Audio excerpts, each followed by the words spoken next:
And welcome to the College Football X. John Wilkerson, Jon Nelson here with you. And yes, for many years we've brought you college football podcasts. We reviewed you, we've debriefed you, and we have told you some of the best college football rivalries and trophy games throughout the last few years. But it's been a crazy year in college football this year. So many X factors, and when John and I were discussing this, the X just came up, and we call it this amalgamation of everything we've done in college football, the College Football X. The OST on CFB, the CFBX, I guess, for the short version. But no, because of everything, it's not extreme, it's not anti-anything, it's not what used to be something, it's the X Factor, and that's what this whole season is. It is a season of X Factors on a weekly basis. We saw them, Wilkie, in week 1. And yes, we did. And so it's time to tour week 1 and find out what those X Factors were. Exactly. So, and just give you the perspective, we're going to talk about everything here. We're still going to mention rivalries when they pop up. We're still going to debrief you in a way. We're still going to review, although that's still going on. But John's right. Let's take a look at, because we've had a handful of games, and the one thing that pops out into my mind initially is the differences between the two service academies. Mm-hmm. Army looked like gangbusters against Middle Tennessee State, and quite the opposite for Navy. Navy just looked like they were busted instead of gangbusters. I mean, it was. And Coach Ken, he admitted that it's on him. And, so where does Navy go from here? And that's the biggest question for me when you look at that particular service academy. But as Phil and I talked on the review, when you looked at Army, it was a thing of beauty. And for me, you get those moments during the season, and we had one of those moments during week 1. A 99-yard drive that took up 12 and a half minutes of football time, 23 minutes of real-world time, and you get a score against Middle Tennessee State. And for me, it's when stuff like that works and it just hums and you just see it. It's gorgeous to watch when you see that go down. And it was a long day for Rick Stockstill and Middle Tennessee State. But when you look at what Army was able to do in that particular game, they were ready to play, and that 99-yard drive is definitely going to be one of the moments of the season already. One of the things I find intriguing is there is one program, college football program, that is still playing college football west of the Rocky Mountains, and that is BYU. They represent the entire west of college football, and they go into Annapolis and march all over Navy. I love BYU right now. They're the lone West Coast team, out west team, playing college football right now. Hats off to you, Cougars. Hats off, Cougars. And I just, and that's, I guess, one of the upsides to being an independent is that you can kind of call your own shot. And if BYU decided, okay, here's the deal. Here's what the landscape is. We're not in a conference, so we can sit there and we can come up with our own schedule, and they've certainly done that. And now it's one of those moments where under a normal season, I think that BYU would probably fall between the cracks. They wouldn't get a whole lot of notice because they're an independent. They would sit there and it's like, and BYU would have been the oh, by the way. BYU is not an oh, by the way this year because of from the Rockies to the Pacific, they're the only game in town. And so it's something to pay attention to going forward, just to see with them in a spotlight, not the spotlight, but a spotlight out west. How do they react? Memphis with a win over Arkansas State. Even with the coaching change, the Memphis offense looked really impressive. So Florida State fans, you got a taste of what your Seminole program, including you, Jon Nelson, what that offense will look like once Mike Norvell gets his guys in there. There are a lot of things that I could say about being in contact with your student athletes, but I'm not going to say them. I would just hope that it's person-to-person contact and it has nothing to do with text, and I just said that in my out-loud voice, so there you go. Memphis, the biggest question on the board was would they win by double digits, and I think that you, as someone who knows rivalries, and especially what it's like in that particular part of the planet. I think that this series, that this group of games, and specifically this game, it's going to be remembered by folks in Jonesboro and Memphis going forward. Do not sleep on Arkansas State at all. Arkansas State will come up and bite folks this year. I don't care who's on their schedule. There's going to be that moment where Arkansas State is going to come up and bite somebody.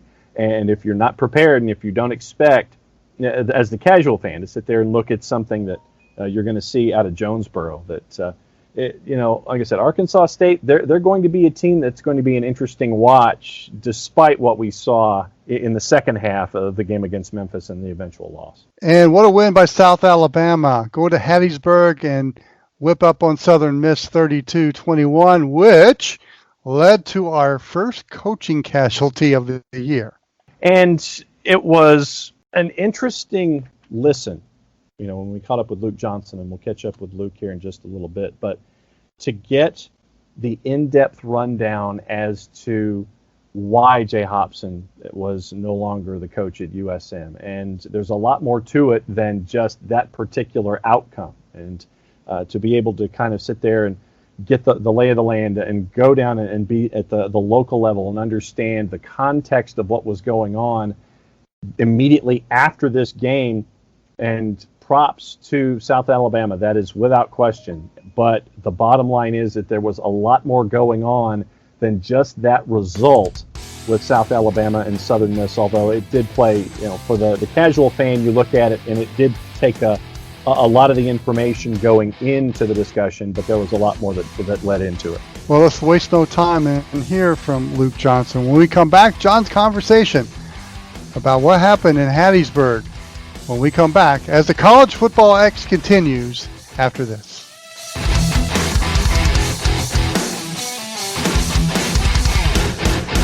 The OSG Sports app is up and running on your Android or iPhone. All you got to do, install the OSG Sports app and listen to our podcast from college football, soccer, lacrosse. What are you waiting for? Let's get this done. Get the OSG Sports app today.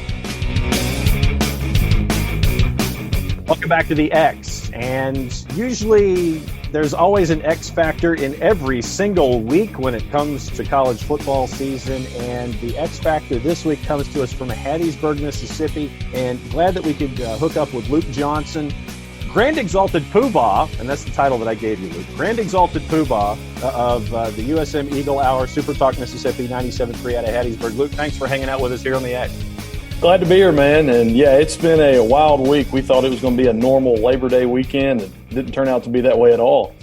What in the wide world of sports happened? Because it's all of a sudden you have a weekend of games, most of them in Texas, and then all of a sudden you sit there and you see that Coach Hopson has decided that he's no longer going to be coach at USM. Is there any idea what went down here? So the first game against South Alabama was the first FBS game of the whole season, and a lot of eyes were on it.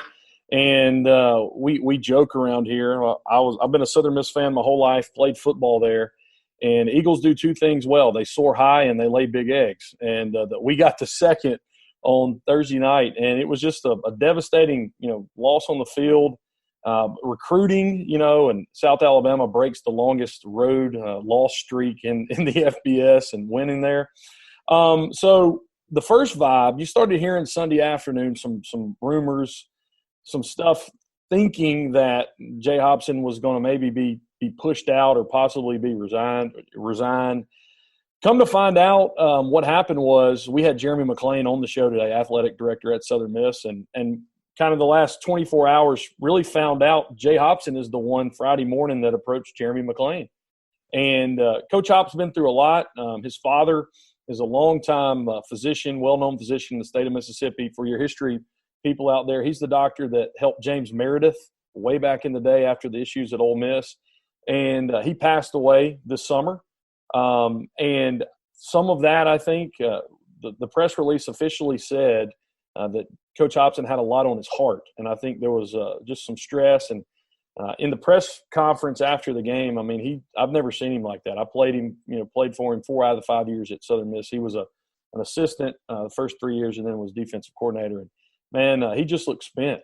He just looked emotionally and mentally exhausted. And so he had a conversation with Jeremy McClain on Friday. They went into Saturday and basically shared what was going on, and they both mutually agreed that they needed to make a transition in leadership. So he was, contrary to some national headlines, he was not fired. He was not pushed out.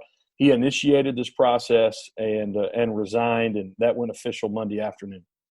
What has the response been from your listeners and the fan base and former players like yourself about this tumultuous week and the end result?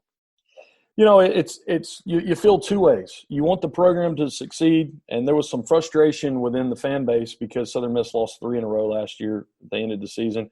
Disappointment. As a former player, Jay Hopson, the man, somebody that I would go to war with any day of the week. Love him. He invested in me as a young man. He invested in me as a player. And so a lot of us former players, we love the man, and we were for the man. And the coaching aspect just didn't work out the way that people thought it was. And so I think that right now among Southern Miss fans, that's kind of the same sentiment. Jay Hopson's a guy born in Vicksburg, Mississippi, played football at Ole Miss, but has spent 10 years, 10 out of the last, 20 years in some role at Southern Miss. So you would ask him now, he identifies more as a Southern Miss guy than anything else. And so there is, the last 2 days we've seen love for the man, and in some ways, just kind of disappointment that the coaching aspect may not have worked out like everybody saw. We have seen in the last 2 days a lot of excitement with the interim head coach who was named, and we can get into Scotty Walden here in a minute. But, yeah, a lot of people just it's difficult, and because you love the man, and you're sort of frustrated the coaching aspect didn't work out. What was the first lesson that you learned from Jay Hopson that stuck with you? He's a 2-time cancer survivor. And I can remember in a team meeting one time, we had some guys do some knucklehead activity. Tyrone Nix, who's the defensive coordinator at UTSA now, he was our defensive coordinator, and Jeff Bauer. And Jay Hopson didn't say anything in this meeting. Tyrone Nix got up, and it was one of those come-to-truth moments. And he was just talking about how some guys, thought they were big and bad. And he said, "Men, if you want to know who a warrior is," and he turned around and he pointed right at Jay Hopson. And as a coach, Coach Hop was one of those guys. He wasn't a rah-rah guy. He was just solid. He was just consistent. You knew what he expected out of you. But I think everybody, because of what he dealt with personally in his life, people respected him and it just loved him very much because you knew when he showed up, he gave you his all. Scotty Walden, what's the CV and what's the resume? What's the bio blast? What should fans expect with him for the rest of the 2020 season? Scotty Walden is a crazy story. Sul Ross State quarterback, D3 school out in Texas, graduates in 2011 and is named the offensive coordinator for his former team the very next year. I dug up an old article about him when he it was probably 4 years ago. In 2012, he went to a library, stayed there 5 hours, came out with 100 plays drawn up. That year, Sul Ross State led every division, all of NCAA in offense. The next year, interesting Southern Miss connection, Josh Ergel is the head coach at East Texas Baptist. He was a GA when I played at Southern Miss. He was a GA for us. He hires Scotty. He simply went to Google and Googled who had the best offense last year, finds out it's another D3 school, hires Scotty away. Scotty is his OC for the next 3 years, 2013, 14, and 15. Ergel then moves on to Austin Peay, and in 2016, at the ripe age of 26, I think specifically, Scotty Walden is a head coach at a Division III school, East Texas Baptist. While he was there, they set every sort of records. They averaged over 550 yards, over 40 points a game. And then in 2017, he was hired as a receivers coach at Southern Miss, 2017 and 18. And then last year, he was co-offensive coordinator with Buster Faulkner, who's now with Kirby Smart at Georgia. And this year, with Matt Kubik coming in, was still co-offensive coordinator. So Scotty Walden is a ball of energy. He's only 30 years old. He's the youngest coach now in FBS. And we have seen immediately through social media and through reports of practice and team meetings that there's a buy-in. And I think people buy into his energy and people buy into what he wants to do. And there's still 11 games to play. I think a lot of people miss that right now.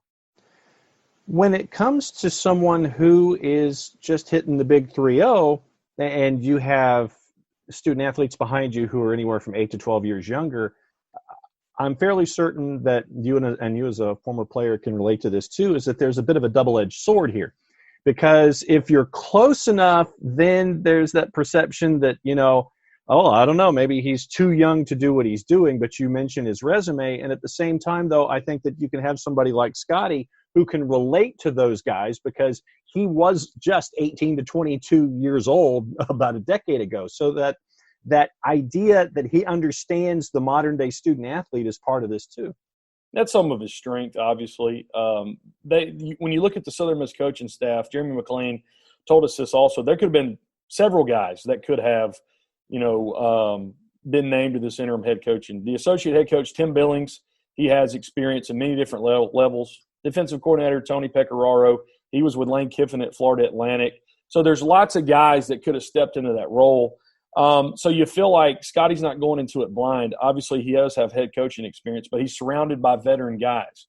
And everybody's on board with this decision, to make him the interim head coach. I do feel like the fan base and everyone associated with Southern Miss, this is the best possible energy and excitement that you can generate. And a lot of people have been wanting him, to do that. Everybody's going for the young offensive guy. Here's a guy that everywhere he's been, he has set offensive records left and right. And so, give him an 11-game audition. See what he does at age 30. So is this going to turn into PS4 or Nintendo 2020? Is this Madden ball that we're going to expect now? How much of a change from what we've seen is going to be seen there in Hattiesburg for the rest of the year, you think? Well, Matt Kubik is the offensive coordinator. If you look at what he did at Louisiana Monroe, he's pretty balanced. They average somewhere 420 to 440 a game. Over 200 yards on the ground. Southern Miss's inability to run the football the last really 3 years, if you count this past Thursday night. I do expect them to open it up, though. I feel like with Jack Abraham being as efficient as he is, close to 70% career completion percentage, they're going to throw the ball early, and I think they're going to throw it a lot. You may see him throw the ball to open up the running game a little better, but expect a lot more vertical game. And I think that's the type of game Kubik wants to run. And I don't know if you guys have seen this, but Louisiana Tech, 38 confirmed cases of COVID today. They have to postpone their game with Baylor. Southern Miss has got them on ESPN2 Saturday night, September 19th. So Southern Miss with a bye week this week. Talked to Louisiana Tech today. Jeremy McClain told us and feels confident about that game. So, yeah, Scotty Walden, national TV, nothing to lose, let it rip. And I think that's what we'll see.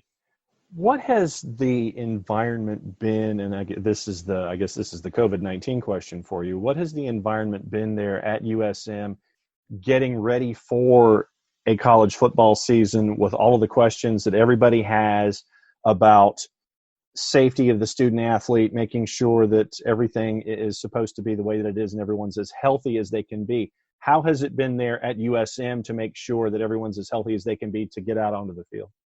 Two fronts on that. On the health front, they've done a tremendous job. Todd McCall and the medical staff at the university. Of course, they were doing testing. Conference USA is now requiring like 3 tests a week, I think, for student athletes. And Southern Miss has done pretty well. They don't really release medical information. We did get wind, before camp. A couple kids came down with COVID, but they've been pretty free. What's been extra stress on top of COVID is that you had a new offensive coordinator and a new defensive coordinator. You didn't get the spring install on both of those systems. So that's kind of been the extra stressor in the room. But as far as a medical side, everybody feels like Southern Miss has done an outstanding job making sure everybody got what they needed to get. All right, time for the subtle plug, which really is never a subtle plug here on the X. All right, Luke, for those that want to keep an ear and an eye on everything going on when it comes to USM, how do they do it? How do they keep in touch with you on social media? Lay it all out there. On Twitter, Luke_Johnson1. I'm co-host of the Eagle Hour with Bob Getty every day. Super Talk Mississippi, Super Talk Laurel, and Super Talk Hattiesburg. You can go to either one of those websites from 1 to 2 every day, get the live stream, or come back on podcasts. We're on Spotify, Apple, Stitcher, Google Play, everything. So Eagle Hour, the Super Talk Eagle Hour, it airs every day 1 to 2. Super Talk Laurel, Super Talk Hattiesburg. and in podcast form anywhere around the world. Well, Luke, thanks for hopping on with us for short notice for one of the bigger stories out of the first weekend of college football here in 2020. Thanks for being a part of the X. We really appreciate your time. Be safe and be well, and we'll catch up soon. You too, guys. Thanks a lot. All right, that is it for this particular segment of the X, Wilkie. The rest of the show continues with you. We continue on the College Football X with an old friend, Bill Shanks from the Bill Shanks Show on the superstations.com. Joins us. And, Bill, what a crazy summer. What a crazy past 5-6 months. I'm just curious, though. Had the SEC did what the Big Ten did, what kind with college football and canceling a season, what kind of holy hell would we be experiencing right now? Portland. Seattle. Yeah, that kind of crazy hell, I think. Buildings burning? Yeah, it would be I can't imagine. I cannot fathom how people in the South would have taken that decision here. There's just no way. It would have gone over very well. And I commend Greg Sankey for being patient and trying to wait to the last minute. And I wasn't sure, to be honest with you, John. I wasn't sure if his strategy really was going to work. I was skeptical. I'll be totally honest with you, but I think it is going to work, and I think there's just a lot of momentum now toward the season starting on the 26th. And I was skeptical. I did not know if this was going to be able to go forward. And of course, part of that was in August, the numbers here in our state, Georgia, were kind of out of control all of a sudden. And it was a real concern. And that was partly to I guess, create my thought process. But Greg Sankey was patient and wanted to try to postpone to kick the can down the road as long as he could. At first I thought, well, he's kind of backing out of making the decision and letting everybody else be the guinea pig first. And then I'm like, well, no, you know what? He's probably the smart one. And I think he is, but I can't imagine the repercussions socially if something had happened here in the South like it happened in the Big Ten. I can't fathom it. Yeah, I asked Bill that question because he and I both have been ingrained in the Southern football culture our entire lives. So what you described, what would happen if Greg Sankey took the same road as Kevin Warren did with the Big Ten Conference is very accurate. But, going along with the Big Ten here, I've always said that in college football in the pecking order, the SEC is 1, the Big Ten is 1A, because you have very similar type of universities in small to mid-sized cities with a large fan base. And we're seeing in the Big Ten confusion, disbelief, disillusionment, especially when you go toward Iowa City, Iowa, and Lincoln, Nebraska. I mean, think of a fall in Lincoln, Nebraska with an empty stadium. I mean, that's just unfathomable to me. And we're just seeing a conference that, they're talking about starting in October now. I don't know where that has landed, but I don't think they have the votes to do it with the college presidents. But it's just interesting. It's a great case study to see what's happening in the Big Ten and how that brand has been damaged. Well, it is, and I don't know if we're going to know for several years how much damage there will be. But look again, I am not. I've not been play.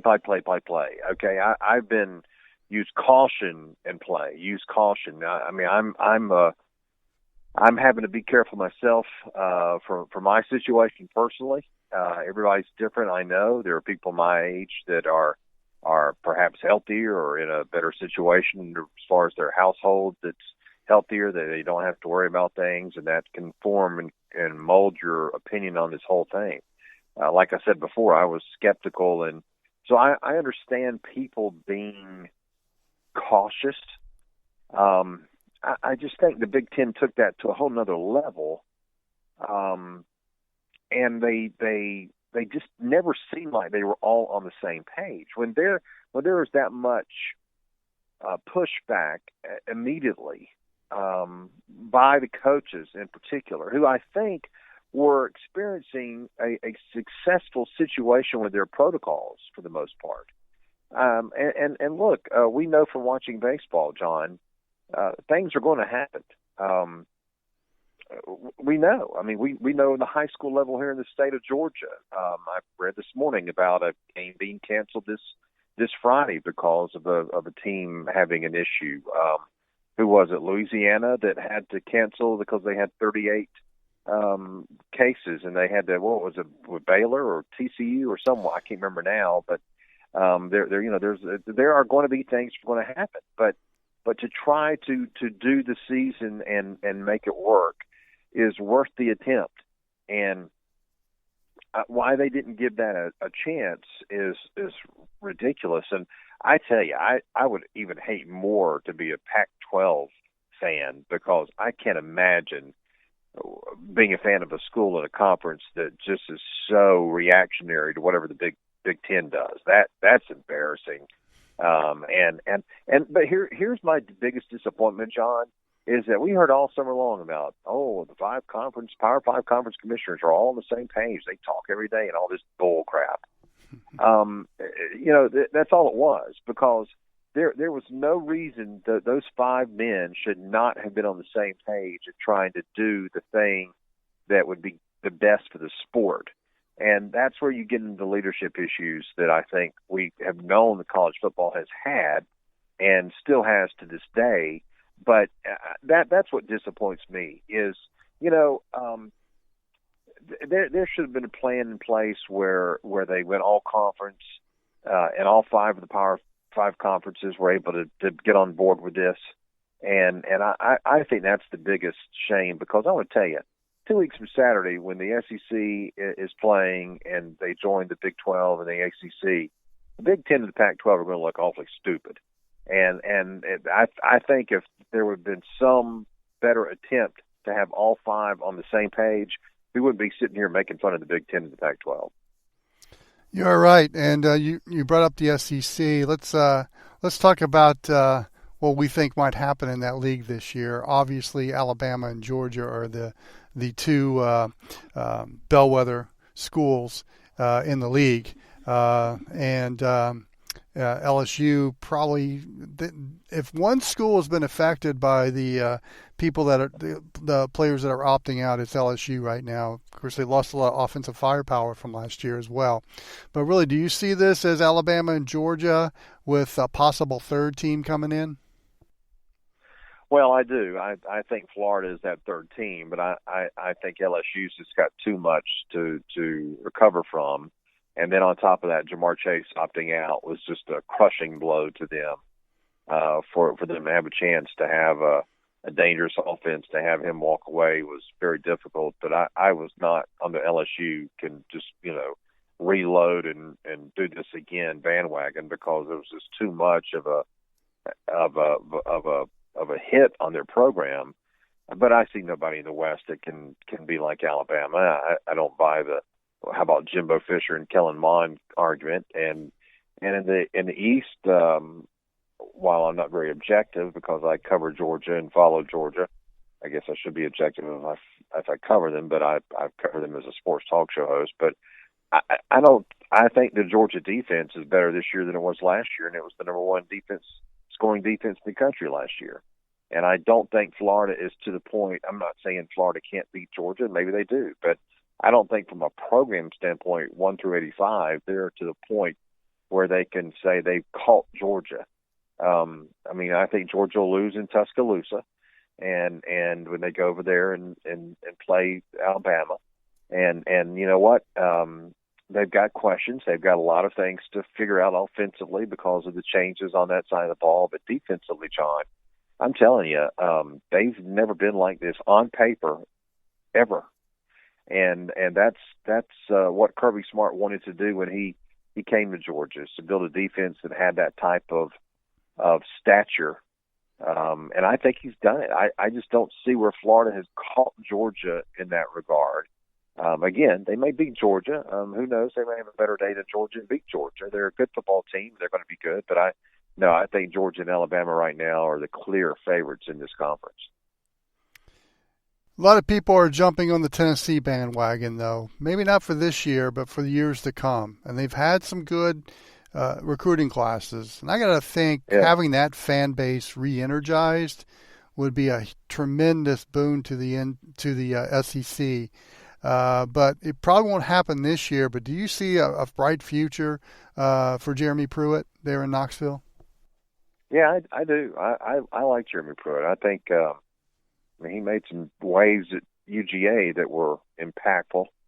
And I think he's a good coach. I don't think we know how good of a head coach he is yet. I don't know if we know how good of a head coach Kirby Smart is yet. I mean, that takes time to truly find out about a coach. But Jeremy Pruitt has what you want in a college football head coach. He's got the energy. He's got the passion for what he's doing at the time, whether it was as Alabama's DC or Georgia's DC or whatever.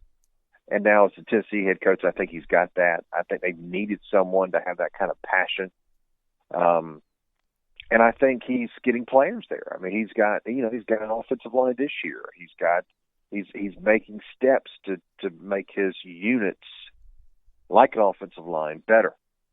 And it's going to take some time. Again, but I think he's making more progress than Butch Jones or Derek Dooley or Lane did at Tennessee, and I think if Georgia wants to look at a program along with Florida that's going to be a problem and something to watch here, you've got to watch Tennessee because they got a quarterback prospect coming. The kid from the Atlanta area that's coming up there. They needed a big time quarterback for a long time. That's been something that's really been needed for them. And so, I think Tennessee is making tremendous strides. And I think they've got a chance to really say that they've passed South Carolina in the pecking order, with a season that Muschamp had after the Georgia Georgia win last year.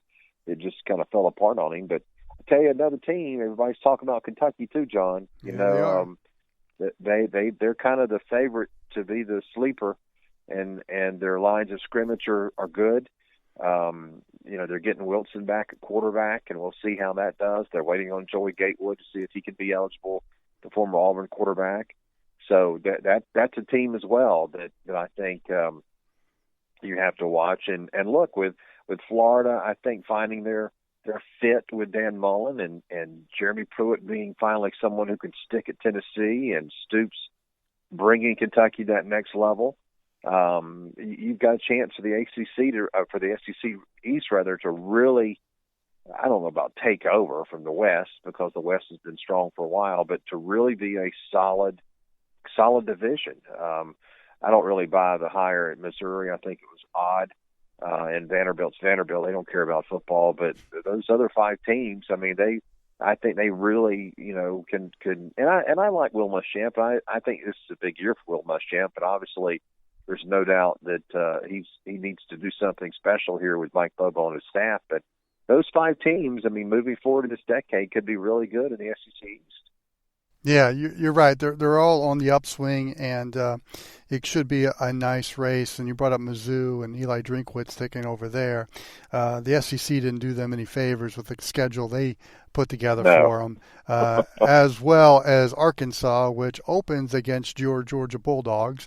And I think I smell a wager between the two of us, although I'm not so confident about that wager right now. But we'll see. Name it. Let's go. Come on. Bill, where can the folks hear you? We're on every afternoon from 3 until 6 or 7, depending on our Braves game that we cover on our station or have on our station. And that's thesuperstations.com.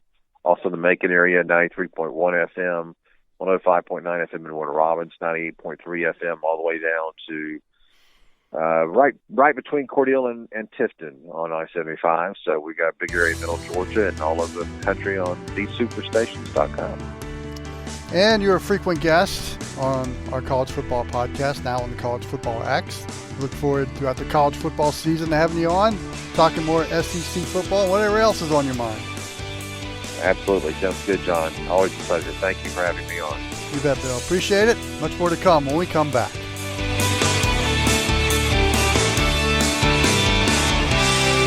The OSG Sports app is up and running on your Android or iPhone. Install the OSG Sports app and listen to our podcast from college football, soccer, and lacrosse. What are you waiting for? Get the OSG Sports app today. The College Football X continues. We bring on a friend of college football, Chris Mooneyham from the 680 The Fan, the official talk show station of the Georgia Bulldogs, also the flagship station of Georgia Tech, also from BR Live, and you'll hear him on the sidelines for the Kennesaw State game. Chris, welcome to the College Football X. Johnny, thanks for having me, man. I really appreciate it. It's good to be on with you. Okay, so I posed this question to Bill Shanks. I'm going to pose it to you. Had Greg Sankey decided to pull a Kevin Warren with SEC football, what kind of holy hell would we be seeing? Atlanta would be half a city. Tuscaloosa would have been ripped out of the ground and moved to some portion of the state where the country where they will actually play college football. You know what? Actually, let me back up. Perhaps the entire Southeast would have lifted itself up and moved out into the ocean and become its own island, so they could play football without any government assistance or interference. Yeah, it would have been chaos. It would have been. We love our college football in the South. There's no doubt about it, and it's good to see it back. I'm a down the middle of the road type of guy. I hate that this COVID thing obviously is happening. I hate that it's become politicized.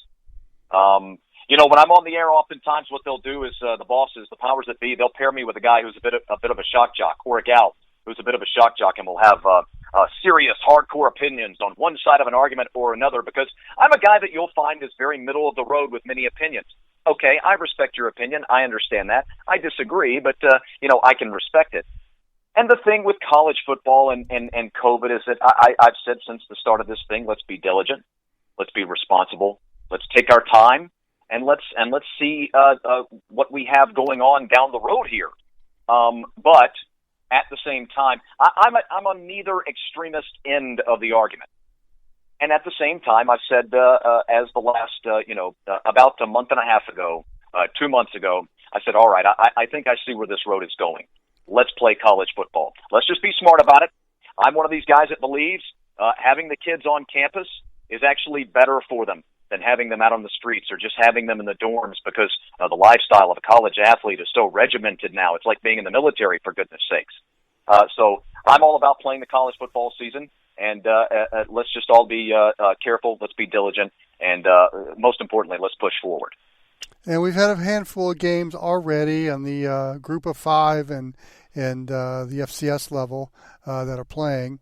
It's a bit odd to see no fans or very few fans and not much of a band, although some have the band out there. It's good to see it, but you can tell there's just something, and it's hard to put a finger on, but it just seems odd and strange at some of these games to see empty stadiums. Yeah, there have been a couple of at least two teams I know off the top of my head, and I heard about a third who said it that it did play a part. No excuses, the players are always going to say, and the coaches are going to say, but it does play a little bit of a part. The guys over at Navy, a couple of the players commented on that, not seeing the men in uniform in the stands and the ladies in uniform in the stands made a difference. The camaraderie, the pageantry of it, and so yeah, it's going to make a difference. I again, to be down the middle of the road, I think we should have fans in the stadium. I do, just in the interest of full disclosure. Now, obviously, I'm not saying let's pack 100,000 in or 50,000 in or maybe even 25,000 in. But 15 to 20%, 25% maybe, depending on the size of the stadium, I think would be fine. Again, the thing is, you have to give the people some sort of control over being responsible. And it will take a toll on some of these teams moving forward throughout the year as long as we don't have fans in the stadium. It'll be strange. And it'll be strange for TV, too.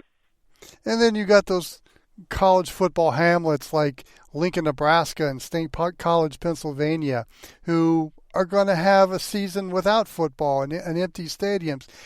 Pennsylvania, the state of Pennsylvania, you've got to be really confused because Penn State can't play, but yet Pitt can play, Temple can play, the Eagles and the Steelers are going to be playing, probably with fans. Ohio the same way. Ohio State can't play, but Cincinnati, University of Cincinnati down the road's playing, the Bengals and the Browns. And think of the folks in Iowa, where the University of Iowa cannot play at Kinnick Stadium, yet at Jack Trice Stadium in Ames, Iowa State will be playing. It's just bizarre. Yeah, and not only that, John, but let me pile on a little bit. Here's the other thing. In at least two of those states I know that you just mentioned, they're also playing high school football. Right. Now, and so a lot of people may say, well, that's different, blah, blah, blah, it is what it is. But no, it's really not. It's not different in many ways because these collegiate stadiums, with all of the security, with all of the inner workings and everyone who works inside of these stadiums, and many times a lot of these people are coming back and working year after year, and how many stories have we heard of guys and gals that have been working at Kinnick Stadium for 30 years I've been taking tickets, and for 30 years I've been showing folks to their seats. It's like my comparison of having the kids, the players on campus. In some ways, that's more of a controlled atmosphere. As far as the Big 12 and the Big 10 rather, and the Pac-12 not playing, I think it's a mistake. I don't want to lambaste them. I think that's been done plenty. Although I don't mind lambasting them either, hammering them. I think it's a mistake for them to not play. I know how you feel because we talked about it during the week. I'll stay off of the straight hammering point for now because I kind of want to bring up a point that I'm not the smartest guy in the room. But I don't know why no one else I have heard is bringing this up. There's still time to play. The Big Ten and the Pac-12 could still play, John. We've got 14 weeks until Selection Sunday.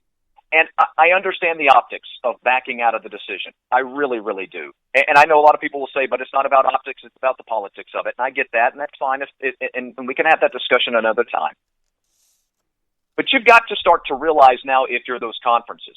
And reportedly, some of the presidents are starting to waffle on their previous decisions. We've got 14 weeks, John, until the College Football Playoff Committee announces the 4 teams that are going to play in the College Football Playoff. It's not too late.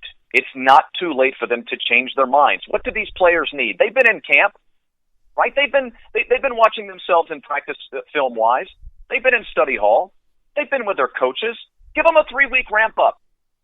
Let the Big Ten and the Pac-12 start playing the first weekend of October or maybe even the last weekend of this month, which is 3 weeks away. The kids can still play. We can still have football up there. We can do it safely. We can do it diligently. And those two major, powerful conferences can still get into the college football playoff. And if you want another example of how bizarre college football is right now, there's only one college football program playing west of the Rockies, BYU. And they looked impressive against Navy. Strange. Yeah, and let me give you one more really quick. Michigan pushed back the start of their high school football season a few weeks ago. Mm-hmm. But now apparently they're backtracking. And they are indeed going to have football here in the fall. So how strange is that they would decide that they weren't going to have high school football, then, shock, gasp.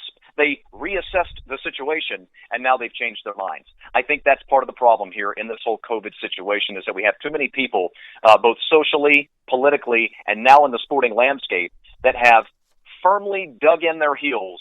They decided to dig in their heels on one extreme side or the other, and they're unwilling to change their minds and float back towards the middle. We're talking to Chris Mooneyham from 680 The Fan in Atlanta. That's the flagship station of Georgia Tech, and let's mention the Yellow Jackets here because, I find them intriguing in the second year of Jeff Collins' era. Opening up against Florida State as Mike Norvell takes over, And Seminole fans, if you watched Memphis against Arkansas State, that's your future right there. And the future is not bad for FSU if he builds that kind of offense with the Seminoles. But, that to me is an intriguing game because you've got Collins in his second year installing gradually his system, the way he does things, and there's some nice parts there that I don't think people are aware of, even regionally. And Florida State is kind of a crapshoot right now with Mike Norvell. They've got some really good offensive players, but can they block? Can they protect James Blackman? And then the defense, they've got some talent there, but the run game, stacking up against the run, has been an issue lately for the Seminoles. Yeah, and I'll tell you what, and so then you parlay that into the Georgia Tech conversation, and I'm going to tell you something. I think Georgia Tech's going to have a pretty good defense this year. At times their defense looked fine, not great last year. They're going to be far, far better this year, John. A couple of names to watch out for. Kid by the name of Antonius Clayton played his prep ball in the state of Georgia, down in South Georgia.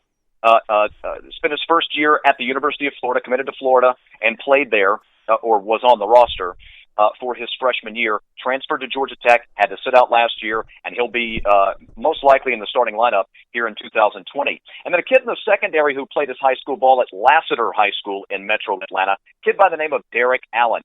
Both of these kids, by the way, were four-star talents, and you're about to see a theme here. Both of those kids were four-star talents. Allen transfers into the Institute of Technology prior to last year as well, and again, they're both going to play. I think Tech's going to have a pretty good defense this year. Their offensive line seems to be coming along, and of course, they're making the change from the triple option under Paul Johnson to this hybrid type offense that Jeff Collins is going to run, and he has admitted he's going to adjust it to his personnel. Point number 2 is this: the running back position. I think they could be dynamic running the football this year, Georgia Tech. And I mean to use the term dynamic. They got a couple of kids who were, stop me if you've heard this, 4-star recruits. Kid by the name of Jemias Griffin, who played his prep ball at Rome High School in the state of Georgia, was a 2-time state champion, one of the great all-time statistical running backs in the state of Georgia's history. And you know as well as I do, that's really saying something. He'll be a sophomore this year. And then they brought in another guy by the name of Jahmyr Gibbs, who is going to be a freshman. And by all accounts, Jahmyr Gibbs is going to get some carries this year. Played his prep ball in the state of Georgia. Another 4-star kid who had a 2,000-yard rushing year his junior season, had a slew of 250 and 300-yard rushing games. They could be really good rushing the football. And that's important because last year, a lot of people may not know, Georgia Tech was the worst team in the FBS in the red zone last year. Out of 130 teams now, I think, John, that are in the FBS ranks. So that's really saying something for a quote unquote major Division I FBS program, if that's what you consider Georgia Tech to be. So that I don't get long-winded, I'll wrap it up here because this is the biggest point for Georgia Tech, the quarterback position. And ironically, on the afternoon that you and I are recording this interview, they announced today that they know who their quarterback is going to be for the opener against Florida State. But they have not announced who it will be. My guess is it's going to be James Graham, sophomore who played a good bit last year. Has to work on his accuracy, the dual-threat guy. Pretty athletic, not incredibly mobile, doesn't throw the most accurate ball, but I think he has the lead. Or could it be another 4-star kid, a freshman out of Jacksonville, Florida, kid by the name of Jeff Sims? Big-bodied kid, has a bright future ahead of him, maybe the starter next year. That could be where we're going moving forward for Georgia Tech. I know that's what Jeff Collins would like. Jeff Sims, a 6'3", 215-pounder. Elsewhere in the ACC, can you think of a better quarterback running back combo than Trevor Lawrence and Travis Etienne in college football the last 30-some-odd years? I've been racking my brain to think about that, especially the way college football has evolved, and I'm drawing blanks. Gosh, in that length of time, no, not off the top of my head. I'm sure there is one, and we're just drawing a blank here on the spur of the moment, but I think also you have to think about the projection to the pro game. Now, there may be guys that have had as much success or could be just as dominant maybe when Dorsey was down at Miami, because people forget just how great Dorsey was, and he had a couple of really dominant running backs down at Miami during their championship years there, or I guess to be precise, the one championship year and then the one that was taken away from them, but I digress. But yeah.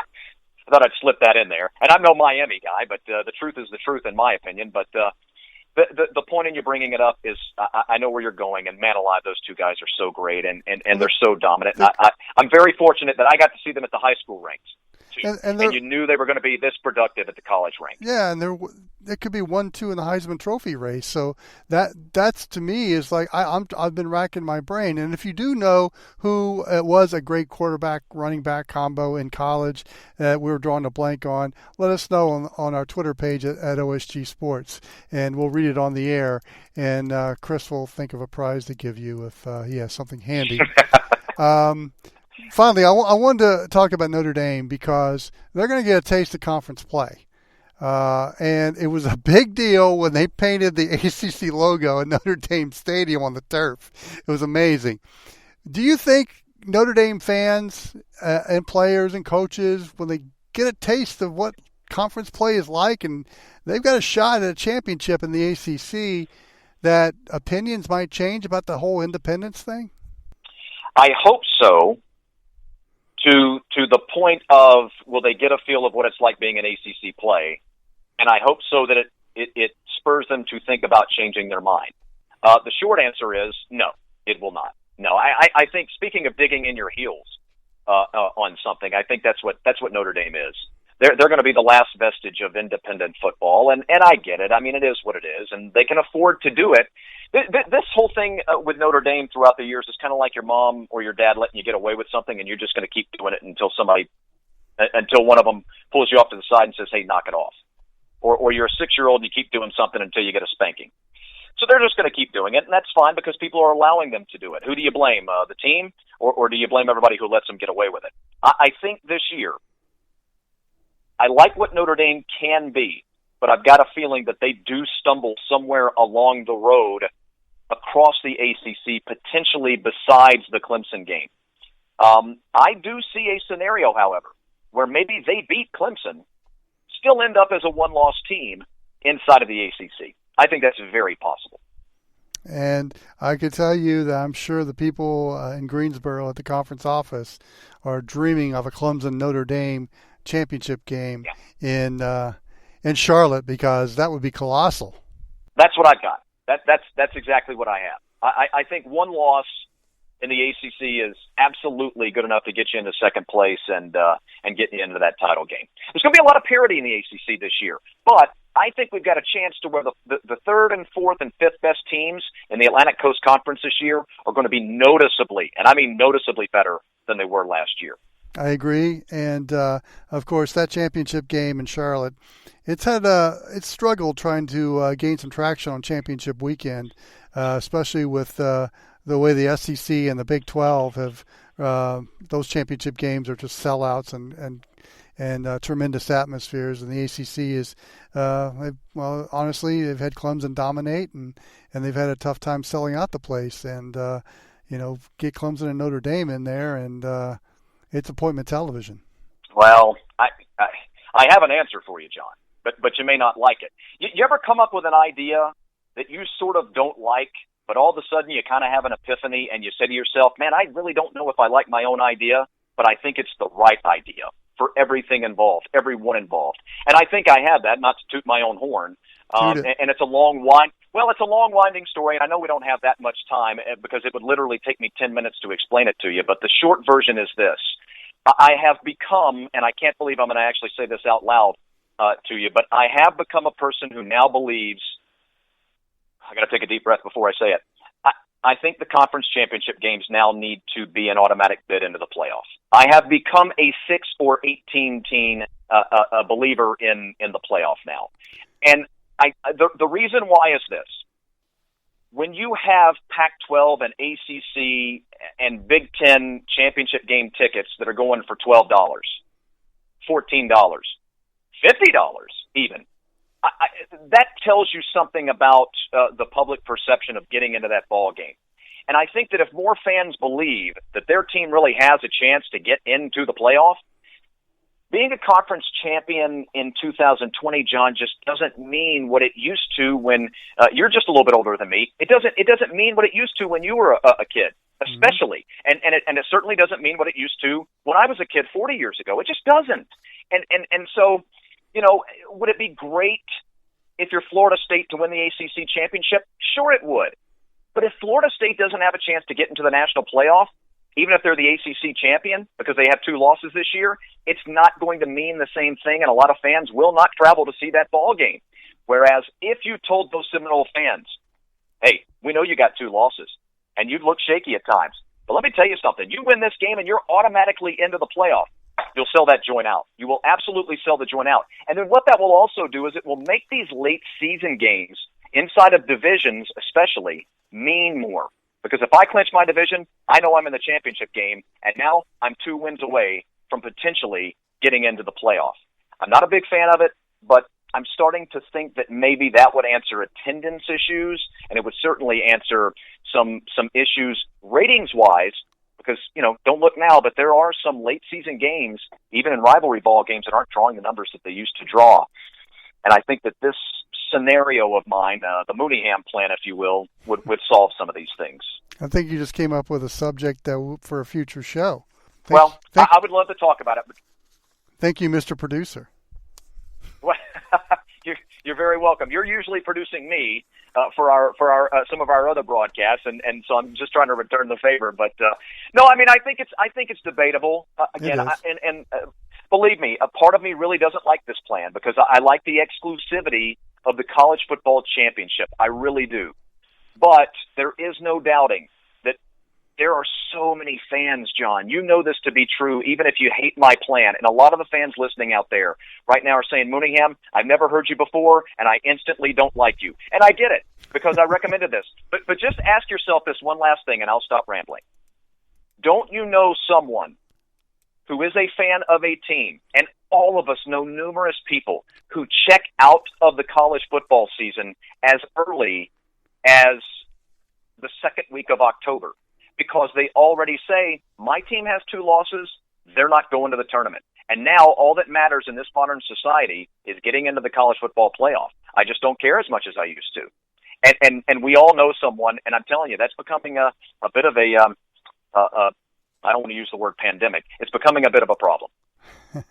My man's fired up, Chris Mooneyham, and you'll hear him quite a bit on our College Football X as he'll be a regular contributor to our podcast. And tell us what you're doing, Chris. Well, let's see. I'll be out checking out. I'll be out around the college football ranks throughout the fall, of course, stringing here and there, looking for gigs here and there as well. As you mentioned, I'm the sideline man for Kennesaw State University football, and the fact that we're not having football throughout the predominance of the FCS is a big-time bummer, especially for that Kennesaw State program. For those of you that know your FCS football, that was going to be a really good team this year with national championship aspirations. But I'll be around. You can find me on Twitter at Mooneyham on air. Chris Mooneyham, many thanks for joining us. Look forward to your musings throughout the college football season. Thanks for having me, John. You bet. When we come back, Jon Nelson and I will wrap up week 1 of the college football season as the College Football X continues after this timeout.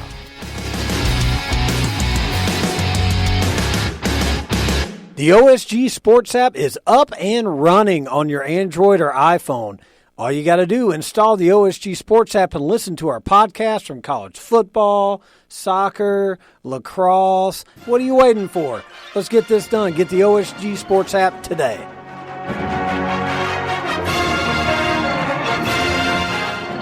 The College Football X continues. John Wilkerson, Jon Nelson here, wrapping things up. We take a look at week 2 of the college football schedule. Disappointed that the Iron Skillet will not be played this week. SMU and TCU postponed because of a COVID outbreak in TCU. So that's disappointing. So there's a scattering of college football games going on. Obviously, the one that intrigues me is Oklahoma and Missouri State because Bobby Petrino will be making his coaching debut for my alma mater. I'm anticipating this one, and name your score. Pretty much. Although, Who's the first person that Petrino yells at? And will it be like the first few seconds of the first quarter? yes. Or will it be during warm-ups? My guess is that it's probably going to be his quarterback after the first turnover. That would be my guess. Notre Dame plays their first conference game hosting Duke. Do you think Irish fans are going to enjoy the taste of conference play this year? Oh, no. I don't think so. I think that for the most part they may, but I think that it's games like this when you have Coach Cut with a little time to prepare, and that's the fun part in all of this is like what's it going to look like from Duke's perspective and how they want to chase after Notre Dame. I think it's going to be fun. But for the casual observer, I don't think it's going to be fun for Notre Dame. I think it might be fun for Duke fans, probably for 3 quarters, and I think the fourth quarter might be the difference with that particular game. But it's going to be a fun social experiment for those of us who are casual observers, seeing how Duke is going to try to neutralize Notre Dame here in their first game. I'm interested in the North Carolina-Syracuse game simply because Carolina obviously is kind of the new shiny toy in the ACC with the way Mike Brown has got that program zooming. But we are zooming Syracuse, there, John. We're looking forward to it. Syracuse with Dino Babers. It just seems like that's being played out now. That this is a year where Babers might be on the chopping block. I mean, after a 10-win season, Syracuse has not been the same since. No, they haven't. And I wonder what the marker is. But the thing is, let me ask you this. Do coaches get a pass this season because of 2020 being for what it is? And how much of a pass do they get? I think there's going to be a lot of leniency this year. I don't know if the carousel is going to spend much. But that's just one that, has his influence run its course is, I guess, what I'm getting at. Yeah, no, because there are times when you sit there and you go, the message got stale, and that's the question I think at Syracuse with the with what you're seeing with Coach Babers. I mean, when you get to that 10-win season, when you get to the bowl game, you see the excitement of the kids, you see the excitement of the program, but when does it run its course? And we might have run that point. I think that's the bigger question here. But you're balancing that with the leniency of the season and all of the elements to it that you have to juggle to try and figure out how you can function as a football program this year. Clemson will get their first win of many against Wake Forest at Truist Field. Can you think of a better, less than 30, 35 years, we'll say, hey, can you think of a better quarterback-running back combo in college football than Trevor Lawrence and Travis Etienne? Because they may be 1-2 in the Heisman race. Yeah.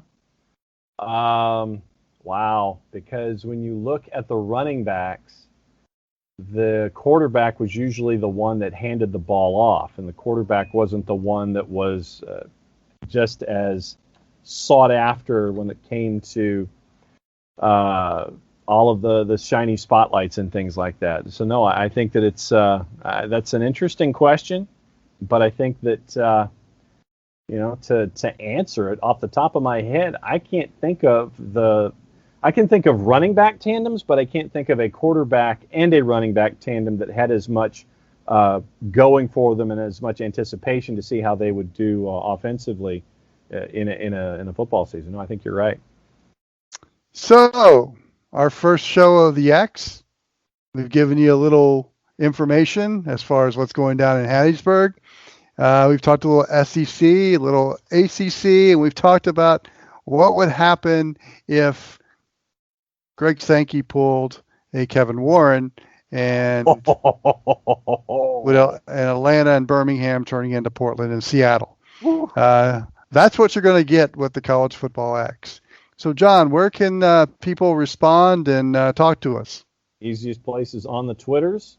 That's one of a few places you can go, and he's at Jay Wilkerson 16 I am at OSG Nelson. You have at OSG Phil, at OSG JDub, and you can also reach out to us at OSG Sports. Don't forget to download the OSG Sports app, available iOS and Android, so you can be alerted as to the instantaneous submission of this program to the internets, to the network, and all points in between. It's free. You can download it, iOS and Android, the OSG Sports app, for all the content that we have on the non-soccer side of things, whether it's lacrosse, it's wrestling, it's college football, it's lifestyle, it's music and entertainment, everything here at the OSG Sports app, and the onlinesportsguys.com for all the news that Brother Phil is fit to vent about on a daily basis. That's where he does all of the columns that we are posting at the onlinesportsguys.com. So it's a bunch of different places. Like us, friend us, be a part of the conversation, Facebook, Twitter, and on all of our Twitter accounts. So for Jon Nelson, I'm John Wilkerson. We'll see you next week on the College Football X, and enjoy the games this weekend.